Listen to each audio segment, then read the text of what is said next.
It's Friday, November 21st. This is CTV at 6. Here's what's making news tonight. An elderly woman was left in the dark and cold after her power was cut. We asked the defense minister whether subs and fighter jets could be built here. A passing weather front brings scattered showers to start the weekend, followed by some colder conditions on Sunday. Live from our Maritimes News Center, this is CTV News at 6. Here is Todd Battis. Good Friday evening. The body that reviews serious police response has determined officers did nothing wrong in a pursuit of a New Brunswick man who then died in the St. Croix River. That doesn't satisfy his family, who spoke with CTV's Nick Moore today. He would have got healthy. He's a pipe fitter welder.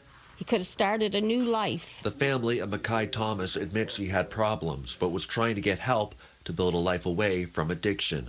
His body was recovered from the St. Croix River on Sunday. The day before, there was a police pursuit in St. Stephen. The RCMP say officers approached a man wanted for unendorsed warrants who then fled on foot and entered the river. The 41-year-old man was reported to have been in the water for as long as 20 minutes before going under. We don't dispute that Mackay had a warrant for his arrest, but the question, the action taken by the officers, considering it was just a low-form misdemeanor warrant for his arrest, what was so urgent for they need to chase him into the river? The RCMP asked the Serious Incident Response Team to review the case. CERT issued a statement saying the evidence is clear that the actions of the officers did not result in the death of the male, and it was not foreseeable that the male would enter the water. Therefore, it has been determined that this case does not meet CERT's mandate for an investigation. They treat him like he was a bank robber or a murderer. It was a misdemeanor. They had different ways to get a hold of Mackay instead of chasing him in the river. Mackay's parents, Lorna and Rick Thomas, say they themselves approached police nearly a dozen times to try and get their son help, in addition to contacting mental health addiction rehab centers all around Eastern Canada. There's so many people in this town of St. Stephen that are dealing with addictions, and there's no help out there for them. There's no mental help for the parents of an addicted child. Mackay's parents say he had just received a call from a rehab center in the province. So here we could have saved somebody who got help, who wanted help, who was very smart and loving. It's just not good. A person with an addiction is not a nobody. They're a somebody. They have parents. They have people that love them. The funeral for Mackay Thomas will be held on Sunday. Nick Moore, CTV News, St. Stephen. A woman says she was left in the dark after power was cut to her home near Miramichi. It forced her to leave and stay with relatives. Her son is wondering why it happened in the first place. CTV's Derek Haggett has the story. It was warm and cozy inside Teresa Baudin's home today, but a few weeks ago it was anything but. The 90-year-old lives by herself in a rural area north of Miramichi. Her son Charles says on November 4th her power was cut. Well, I was scared. I'm telling you, I was, yeah, especially with no power, and good luck I had a lamp. According to her son, MB Power arrived at the home that morning to install a smart meter, but instead removed the existing meter and left without installing a new one. No explanation or warning was given, they say. When he couldn't reach her by phone, Charles drove over that night to see if something had happened. She was covered up in sweaters and just an oil lamp. And I said, oh my gosh, what's going on? And then she told me, she said, they unhooked my power. They told me they were going to put a smart meter on, and they just left. Charles brought his mother home with him to stay until November 13th, when the power was restored, 9 days later. Charles Baudin says the day after he came to get his mother out of the house, he spoke with an employee of MB Power over the phone. The representative apologized, saying they were sorry for the inconvenience. According to Charles, one MB Power employee told him the meter looked like it had been tampered with, and company protocol in such cases is to disconnect the power and leave. A spokesperson for MB Power wouldn't comment directly, citing privacy reasons, but did say they have very specific safety protocols as it relates to meter installations. I got a letter saying that they weren't going to put my mother's power on until the 21st, and that was just not acceptable for me. Teresa was only home for around 10 hours before leaving, but her son wonders what would have happened in an emergency. It was tough. I'm telling you, it was real tough. I had no heat, and then No phone. No phone. Nobody could reach me. They've been told a reconnection fee of around $75 will be applied to the next bill. Derek Haggett, CTV News, near Miramichi. Last night, we brought you a story about a frustrated Nova Scotia Power customer demanding answers for a sky-high bill. Well, tonight, we hear from another customer claiming her account was sent to a collections agency without notice. She spoke with CTV's Vanessa Wright. I was on the verge of tears when I received that. Just months before moving from Halifax to Montreal, Maury Carver says she noticed something off about her last 2 Nova Scotia Power bills. I felt like it was way too high. Carver says her bill was around $230, about $100 more than she normally pays. She says NSP customer service assured her that she could pay only what she thought was accurate, given the utility's recent cyber attack. We are not charging any late charges right now. We're not charging any interest. There's no consequence for customers who do not make the full payment that's on their bill. Carver paid $150 on the first bill and $50 on the second. In July, she called NSP to close her account before her move. I'm like, hey, I'm still going to be able to log in to my Nova Scotia Power account, right, to be able to pay my last bill, or like pay when the estimate or when that meter is actually read. And so she was like, yep, that's no problem. You'll be able to log in. Right now, there's no penalties for not paying. There's no interest being charged. Essentially, there's no consequences because we know we messed up. She thought everything was fine until yesterday. I received a email from a collections company in Toronto, which I was like, okay, what is this? Like, it kind of looks like spam. And I look at it, Nova Scotia Power sent my bill to a collections agency in Toronto. The bill was for $67. Carver says an NSP agent confirmed her meter read was accurate and she was being sent to collections for lack of payment. The worst part is that I would be okay if they just charged interest or could charge me like a late cancellation fee, which they said they were not doing. But to send a bill to a collections company, not even three months after, it was less than 3 months, because it's been less than 3 months since my last bill was due. To send it to a collections company is such a slap in the face. Now, just before airtime, Maury Carver told me someone from Nova Scotia Power actually called her to let her know the balance on her account had been wiped completely and that the collections case is being retracted. She says the representative described the situation as a mistake, one that had been part of a, quote, batch being sent to collections. Todd? All right, that's certainly good to hear. Thank you, Vanessa Wright, in the news center with us this evening. First, a rocket test flight was launched in Newfoundland. Now one has been launched from Nova Scotia's Guysborough County. Maritime Launch Services says the launch took place just after yesterday morning from the spaceport Nova Scotia in the community of Little Dover. That's near Canso. The test launch is part of the company's plans to develop a launch complex capable of sending commercial satellites into orbit. There's a look at Brookvale PEI. A little dark, but the ski hill is there up in the distance as we bring in Cale and Mitchell for the first time. And certainly a good day to watch rockets go up in the air yesterday and today. Lots of clear skies. Hey, that picture was something else, wasn't it? Seeing that rocket launch out of Guysborough County. Yeah. Yeah, and hopefully we get to catch some more of those in the future.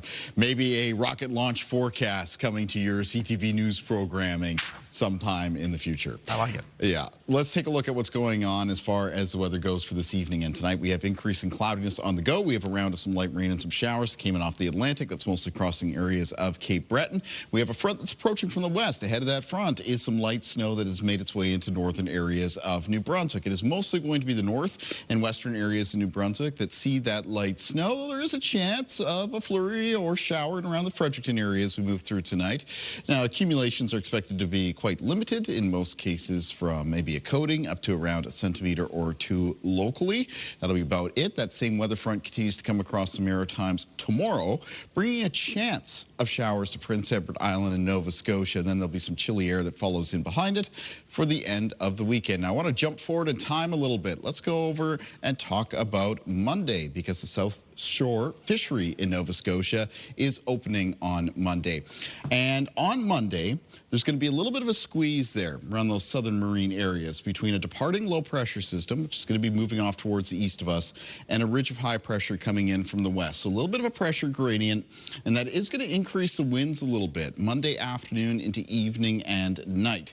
The weather conditions on Monday don't look too bad. Generally a mix of sun and cloud across much of the Maritimes. There'll be some showers for those offshore marine areas. But here's a closer look at the wind forecast. This is for a point in the Lurcher marine area, so it's just off of communities such as Yarmouth, for example. And these winds are in knots, because we're talking about nautical winds here, not typically kilometers per hour is what we'd use for on-land winds. And you can see that climb. So this is Monday afternoon into Monday evening and night. And you can see some of those sustained winds coming up towards 20 knots and some of the gusts starting to push up a little bit closer to the 25 to 30 knot range. Would like to see that come down. Would like to see those winds sort of below that 20 knot range through that period of time. We'll see how things go on Monday. Of course, we'll be paying very close attention to the forecast through the weekend at the start of next week to see if everybody can go out safely. Yeah, that's good information to have. We're going to talk about that a little later in the show. Thank you, Kalen. We'll see you for the full forecast in a bit.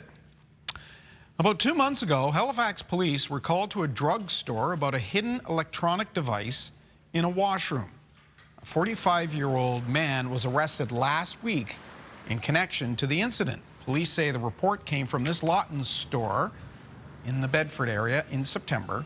The man is due in court next month to face multiple voyeurism charges. A similar report came in the spring of last year. In that case, it was determined the electronic device was not working. No arrests were made then, and that investigation was closed due to a lack of evidence. A former pediatric dentist in the Halifax area has been acquitted on historical charges of assaulting patients. Dr. Arogam was tried in May on 4 assault charges stemming from accusations that he slapped patients in the 1970s and 80s. In an oral decision yesterday, the judge said she did not conclude these incidents did not happen, but that she did have reasonable doubt and found Guam not guilty on all charges. The judge said she does not believe that there was any intentional collusion or collaboration among the complainants, but she did say there is a high risk of unintentional unconscious tainting due to social media and news reports. Well, you may remember a couple of weeks ago, we reported people in Springhill, Nova Scotia were without a post office and had to travel to Amherst to get the mail. Well, now we have an update. County officials had offered up a secure municipal building right across the street from the damaged Canada Post outlet. Well, that was rejected, but now the cash-strapped corporation has decided it will work after all and is moving into the new space. I heard from any number of residents that, we can't travel to get our mail. We can't, we have to hire taxis, with all of those kinds of things. It was a team effort, quite frankly, and it, once we got everybody to the table and got everybody going in the same direction, it didn't take long to get something done. Locals can pick up the mail at the temporary location the beginning of next week. Lobster fishermen along the south shore of Nova Scotia, Kalen was just talking a minute about it, are preparing for Monday's start to the winter season. As CTV's Jesse Thomas tells us, crews aren't just concerned about catches, they're anxious about trade tensions too. Lobster fishing boats will be hitting the waters around southwest Nova Scotia Monday. It's dumping day for fishing areas 33 and 34, which make up the most lucrative and longest lobster fishing season in Canada. This year getting a new boat, same fishery, but a whole different style. It's, I'm looking forward to it, but there is some nerves along with some stress along the way. By May, 50 million pounds of live lobster will be coming to shore. A massive haul and a major economic driver for the province, especially in rural communities. But trade issues are a big worry at wharves like this one in Sambro. But this fifth-generation fisherman tries to focus solely on what he can control. The biggest thing is just going fishing hard, fishing every day, fish as much as I can, and you know, kind of some of those things can't really help it. It is what it is, right? The Nova Scotia Seafood Alliance says the season looks drastically different from last year. 12 months ago, tariffs weren't even part of the picture. But with the U.S. threatening tariffs and China slapping a 25% tax on Canadian seafood exports, it's reshaping the fishing season here even before it starts. We saw a drop of about 50% overall in our live exports to China. In fact, if I just look at June, July, and August, we're off by 70% year over year. Almost 80% of live lobster exports from Nova Scotia go to the U.S. and China, and if tariffs and trade tensions impact exports, it could cut the price. So if we're trying to increase the movement into those markets, we're going to have to slack off a little bit on the price. Viscato says since 2016, catches have been dropping in fishing area 34, and that shortage could help keep the price up solely based on supply and demand. But for fishermen like Henneberry, there's lobster to be caught and bought, and that's where his focus remains. Jesse Thomas, CTV News, Sambro, Nova Scotia. Halifax is poised to become a center of military innovation. Announced today, the goal is to build technology that would be used in this country and sold internationally. CTV's Jonathan McGuinness explains. With Halifax Harbour as the backdrop, Federal Defence Minister David McGuinty announced the government will spend $29.4 million on a pilot project to establish Canada's first Maritime Defence Innovation Secure Hub, or DISH. But the potential for Canada is enormous. Can this be connected to a satellite? The idea is to bring experts in engineering, research, and science into one space to co-develop classified technology. It will be located at Cove on the Dartmouth waterfront. McGuinty says this could eventually produce up to 50,000 jobs across the country. This will involve jobs that, for example, touch on the practical rebuilding, for example, of this port in due course when we bring in new submarines. McGuinty is in town to host the Halifax International Security Forum that includes defense ministers from around the world, as well as 9 U.S. senators and Canada's Justice Minister Sean Fraser. He says Nova Scotia excels in aerospace and defense, and the hub is perfectly situated. We live in a part of the country that makes up only 6.5% of the national population, but is home to 20% of the workforce in the aerospace and defense sector.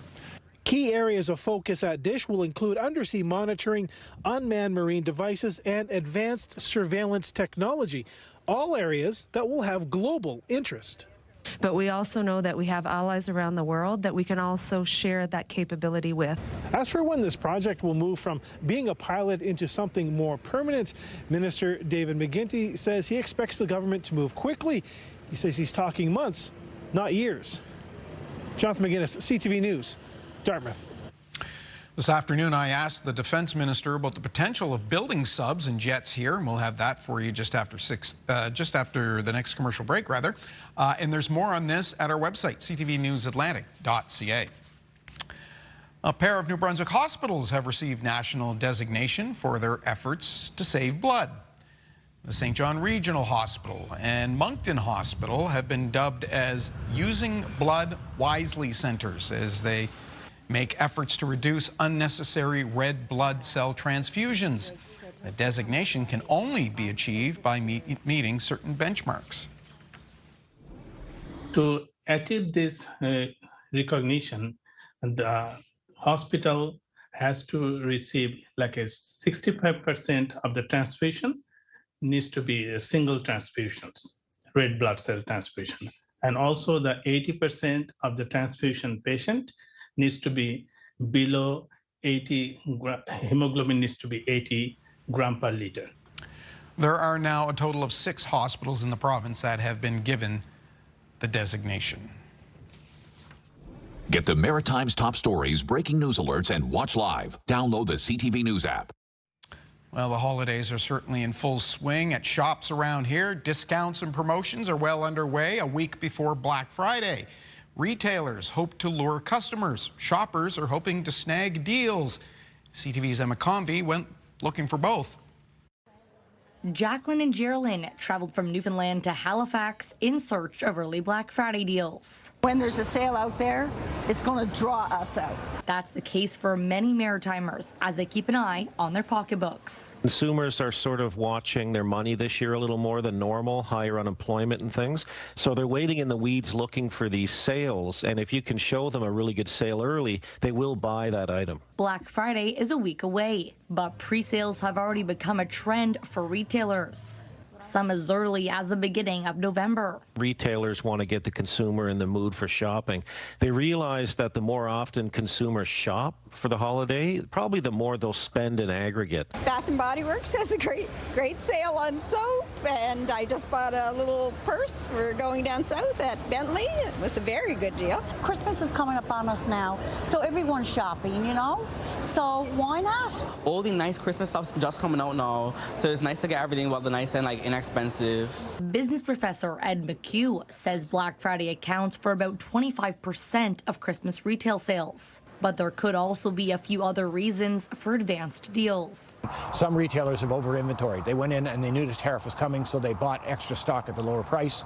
And now the sales are not moving at the pace they thought that it would move, and they're going to start to play around with price to try and move some of that product off their shelves. The price tag matters for many shoppers. The government's taxation on everything, honestly, has affected my spending tremendously. I used to be able to spend a lot more on Christmas gifts, and especially being a student too, it's a lot more difficult balancing a job and school at the same time. Inflation is very much in people's minds right now, and that affects consumer confidence, which in turn affects how much spending power they put into the marketplace.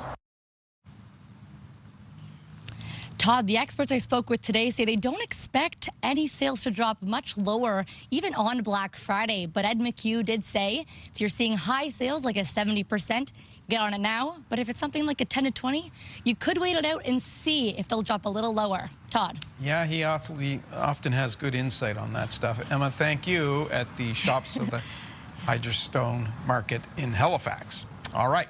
Let's make this a CTV web poll, and we're asking, how much of your Christmas shopping do you do on Black Friday? And your options are all of it, some of it, none of it. Why don't you let us know at ctvnewsatlantic.ca. We'll take our first break for this Friday. Next, we'll have my conversation with the defense minister who's in our region. We're back in 2 minutes.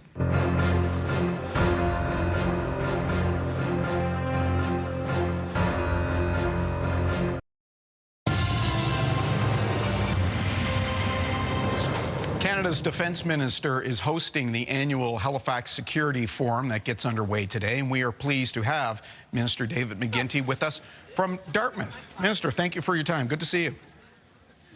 Thank you, Todd. Thanks for having me. You're in Halifax at a time when there's great anticipation in that city regarding procurements of submarines, fighter jets. With the visit of the Swedish royal couple, there's speculation that maybe the Gripen fighter jet might be back in contention. The original bid had Saab partnering with IMP Aerospace of Halifax at the airport, not far from where you're standing. Would it be your understanding that that would still be the case should Ottawa decide to sign a contract with Saab? Well, the first thing that I think viewers should know, Todd, is that the F-35 review is continuing. We're taking the time we need to get this right, to examine all of the aspects of the acquisition of that aircraft, and we'll have more to say about it when that actual review is finished. So this is something we're pursuing. We're going to take the time we need to get it right. There's some debate over whether Canada should have 2 different types of fighter jets. Do you see that as an issue? Well, the operational expertise around fleets, dual fleets, again, is something that will form part of the review. This is something that the F-35 is compelling us to look at, and this is exactly why we're taking the time that we need. We're looking at our experts, and this is underway. And once it's done, we'll have a lot more to say about it, and we will ultimately make a decision and move forward. And of course, this is a big procurement. There are what I call front-page procurements, Todd, out there, but below that, there are, of course, many other procurements that are underway that are just as important for our future. Basic things like rebuilding our 33 bases around the country. Basic things like making sure we have the generators we need in this country, that we have the housing and the child care and the health care that we need for the women and men of the armed forces. There's a massive rebuild going on right now, a rearming of our entire Canadian Armed Forces, both here and abroad.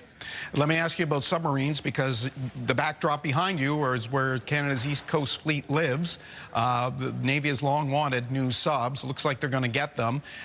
One of the categories on the scorecard to picking a successful bidder is benefits to East Coast and West Coast. What would you expect to see in regards of that from the German and South Korean bids? Is it possible that there could be assembly or fabrication on either coast? I think all those things are possible, Todd. As you know, we've stood up a new defense procurement agency who's specialized in actually pursuing these acquisitions. So it'll be over to that team now that they will continue to drive the negotiations, the conditions, the terms. They'll be looking for absolutely the best and the most industrial benefits that we can get for Canada on the east and west coasts. I've had a chance to tour this entire waterfront with the Vice Admiral of the Navy. There will be significant investments coming here into this region, of course, to accommodate the new fleet, whichever fleet is chosen. But it's important for viewers to also understand we're moving at a speed that hasn't been seen before, Todd. In the past, this would have taken, for example, about 2 years to go from 5 bidders to 2. Right. We did that in less than 4 months, and now we're moving forward as quickly as we can to make sure we get this right for Canadians, to get the fleet that we need for Canadians, and to get the benefits we need for Canadians. Minister, thank you for your time. Enjoy the conference. It's good to have you on the East Coast. Thank you, Todd. The National Minister of Defense. And we will be right back.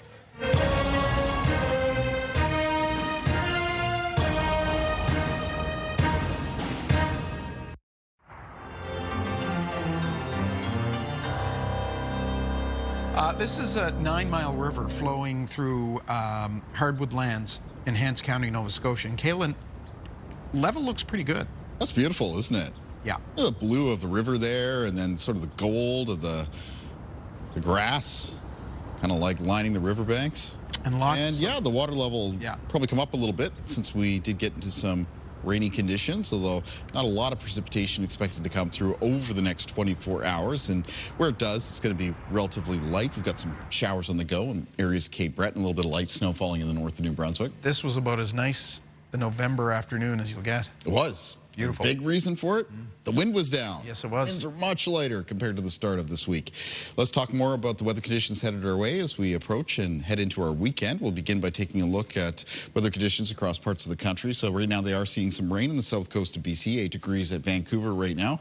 Prince George having a very nice November day, sitting at 10, and Fort St. John as well with some sunshine, sitting at 6 degrees. Now there is some colder air that's broken down out of the north, but it's basically made its way through northern areas of Saskatchewan, northern Manitoba. You can see Thompson right now at -9, and it's settled into parts of northern Ontario. It is going to work its way in behind a cold front into western areas of Quebec, and it's just going to reinforce our somewhat seasonably chilly temperatures here in the Maritimes for the end of the weekend. Speaking of the Maritimes right now, it's 2 degrees at Fredericton and Charlottetown, 3 at Halifax, and 2 degrees at St. John's. Here's what's coming up as we take a look at our forecast timeline. So first of all, those areas in the region that aren't cloudy yet, or just seeing some very thin cloud cover, the cloudiness is going to be increasing as we head through this evening and tonight, and that weather front is on approach. There is still that light snow ongoing through northern areas of New Brunswick. Again, not a lot of accumulation expected out of that, maybe here and there, coating up to around 1 centimeter or 2 locally. That should be about it. By around midnight tonight, the light rain and showers that's still in place across Cape Breton. Now that'll have cleared off towards the northeast of the island. Taking a look at the forecast into the start of the day for tomorrow, early in the morning, a mix of sun and cloud for New Brunswick. Cloudier conditions for both Prince Edward Island and Nova Scotia. And those two provinces will have a chance of a shower as that front continues to move through. But it's about a 40% chance for most, so pretty low. Slightly higher around Atlantic coastal areas of Nova Scotia. Saturday evening into Saturday night, you can see a round of some offshore rain and showers. Some of that might just brush in to Atlantic coastal areas of Nova Scotia, but then it's off towards the east, and we see some clearing as we head through the remainder of Saturday night and into very early Sunday morning. Winds in the forecast for tomorrow, they're going to be out of the west. They'll pick up a little bit compared to today. Sustained 10 to 20 kilometers per hour, maybe with a few gusts between 20 and 40. So Saturday, just a little bit breezier than it was today around the region. Low temperatures in the forecast for tonight will be mostly falling into a range from a few degrees below to a few degrees above the freezing mark. And here's a look at your high temperatures in the forecast for the start of the weekend for Saturday. And they're going to be up between around 1 and 5 degrees across northern areas of New Brunswick, including 1 at around Edmundston and Grand Falls, 2 at Campbellton, and 5 at Miramichi. Down through central and southern areas of New Brunswick for tomorrow, the high temperatures between 3 and 6 degrees, including 6 at Fredericton and 5 at Moncton. Prince Edward Island for tomorrow with high temperatures between 5 and 7, 5 at O'Leary, 6 at Summerside, 7 at Charlottetown and Surrey, 6 at Montague. In the east of Nova Scotia and Cape Breton tomorrow, the high temperatures between 6 and 8 degrees, and around 6 to 8 degrees as well for the North Shore and eastern shore of the province. In through central and northern areas of Nova Scotia, high temperatures between 6 and 8 on Saturday. You do have that low chance of a shower throughout the day, as you will in the southwest of Nova Scotia, where the high temperatures tomorrow will be between 6 and 9 degrees. And taking a look at our outlook for New Brunswick, temperatures turn chilly on Sunday. There's a chance of some flurries Sunday night and a chance of some flurries on Monday of next week. A mix of sun and cloud follows for Tuesday. We got a chance of flurries on Wednesday and Thursday, and may see a rain-snow mix on Friday, so right towards the end of next week. For Nova Scotia in the forecast, chilly temperatures for Sunday, but a mix of sun and cloud expected. Same thing goes for Monday and Tuesday of next week. Some flurries or showers possible on Wednesday, and followed by cloudy periods on Thursday, and then possibility of rain on Friday. And then for Prince Edward Island, coming up on Sunday, a mix of sun and cloud, highs near 3 degrees, up to 5 on Monday, but a chance of some flurries Monday night into Tuesday and Wednesday of next week. That's followed by a mix of sun and cloud on Thursday, and the possibility of some rain next Friday. Todd. All right, we'll see you later for the wake-up weather. You're going to want to see our interview, Kaylin. After the break, we go stargazing. We'll be right back.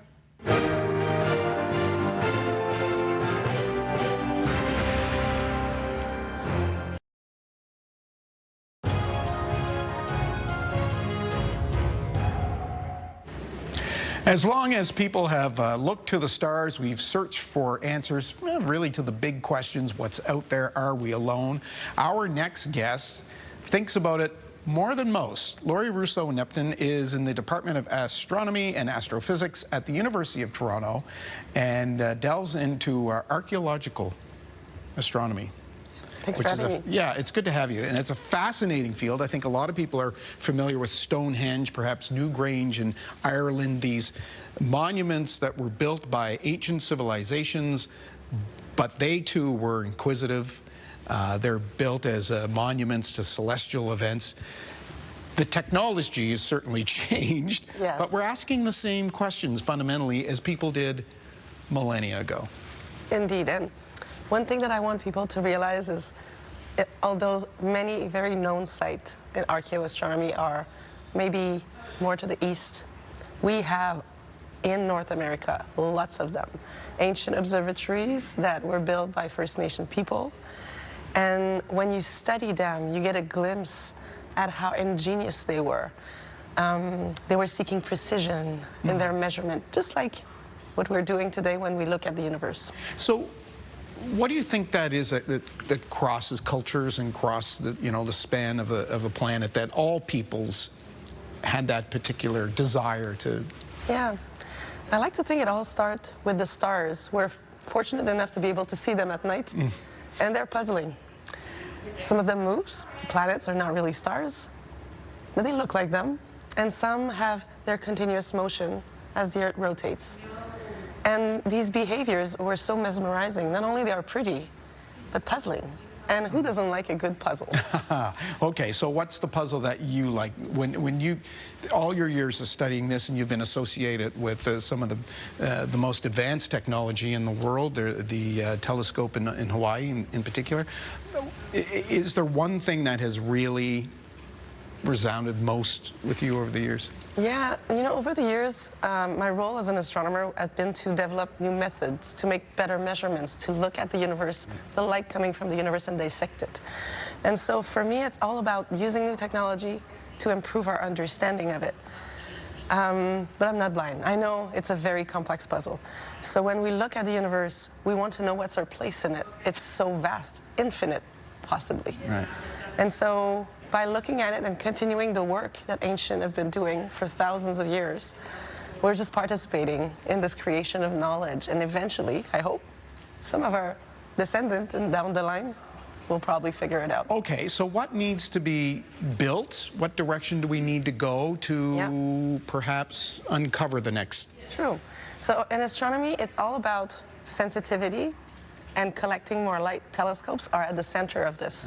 They are our gigantic human eye, and typically nowadays they use very large mirrors in order to collect lights from objects that are so faint that otherwise we wouldn't be able to observe them. We also build them in space because the atmosphere of the Earth absorbs some of that light. And so without going beyond the atmosphere, some of the things that are extremely valuable for science is not accessible. Where is the next great discovery going to come? Is it going to come from human exploration, and we think, you know, the possibly a mission to Mars at one point in the not too distant future, or will it come from the telescopes, the James Webbs and the like? If only I would know. I think that we've been discovering every week's new information from the James Webb telescope. There are other missions that are coming, missions of the future. So a good example of that is the World Habitable Observatory. And so looking for planets that potentially could harbor life. That's, of course, something we are really interested in, to see if we're not alone in the universe. And so developing instruments that are focusing on our ability to detect exoplanets, their atmosphere, what's in their atmosphere, is there water, methane, signs of life. That's really the next step. And so when we're building these instruments, we have in mind it has to be sensitive, very focused and targeted on the science we want to uncover. You mentioned the next generation. We've got about 30 seconds here. You mentioned next generation and what they'll discover. You're very interested in getting the next generation into this field of study. That's true, yeah. So what do you say to young people? You know, when I was young, I didn't even know you could do astronomy for a living. It really took time for me to realize that the perfect job for me existed. And so I wanted for the young generation for it to be easier. And I want them to be able to see themselves doing the best job in the world, according to me, of course. Well, it's a fascinating field. We appreciate you taking some time to come in to talk to us. Laurie Rousseau-Neptun with the University of Toronto, and speaking in Halifax tonight. Thank you for taking some time. Appreciate it. Pleasure. We'll take a break. We'll be right back with much more of your news.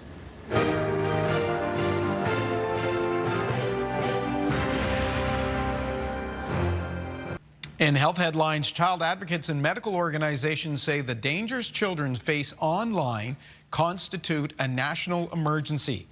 CTV's Amanda Debison has more in the Friday edition of The Lifeline. Child advocates are warning that Canada is in a national emergency over online dangers facing kids. They're calling on Ottawa to revive a stalled online harms law promised 4 years ago. Groups say social media, exploitation, and AI chatbots are fueling a youth mental health crisis. Justice Minister Sean Fraser says pieces of the old bill will appear in new legislation, but advocates warn a piecemeal approach won't protect kids quickly enough. A new study shows the consumption of ultra-processed foods is growing everywhere around the world, and that it's contributing to worldwide obesity. Recent clinical trials have shown ultra-processed foods lead to a person eating an additional 500 to 1,000 calories a day, compared with a diet of minimally processed whole foods. Researchers say ultra-processed foods are highly profitable for the companies that produce them, and the scientists say the companies don't have a lot of incentive to change their ways. UNICEF and the World Health Organization helped support the study, which appeared in The Lancet. Finally, it's a popular trend. Fitness enthusiasts are turning toward weighted vests as a way to enhance exercise. But an expert says carrying too much weight too fast could lead to injury. It's much better to start out with smaller weights, shorter distances if you're talking about walking with a weighted vest, and build up your tolerance. Physical therapist Chris Kolba says before turning to the weighted vest, do some core strengthening and general exercise using body weight. He says that can help build a foundation for added weights. Also, listen to your body. If you start to feel pain, reduce the weight of your vest and use it less often, or shorten the distance you're going. With Health and Medical News, I'm Amanda Debison for The Lifeline. Thank you, Amanda. We'll have our business report and wrap things up after this.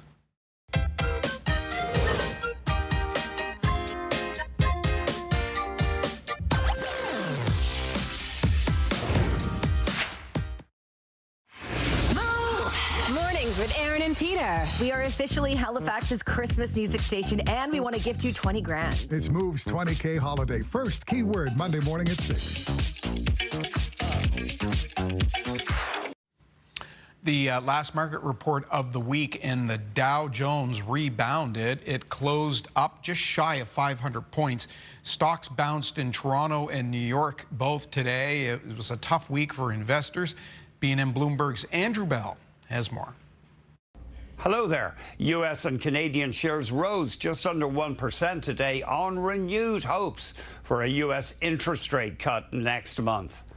But America's S&P 500 index dropped 2% this week, and Toronto was down about 0.5% as investors backed away from soaring artificial intelligence stocks and dumped cryptocurrencies.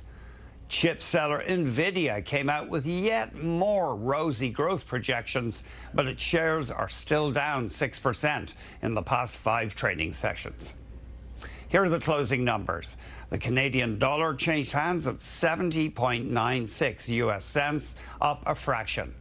West Texas Intermediate oil was at $58.06 US a barrel, down 94 cents. And Western Canadian Select Oil, by our latest fix, was at $46.20, down 33 cents. The TSX Composite finally ended at 30,160.65, up just over 254 points. Those are your business headlines. I'm Andrew Bell of BNN Bloomberg. All right, Kalen, one more look at the upcoming weekend. Yeah, thank you, Todd. It's a chilly evening out here, but the wind does continue light. Now, we had a couple of frosty nights the past couple of days, and our viewer picture for tonight, it's a frosty one.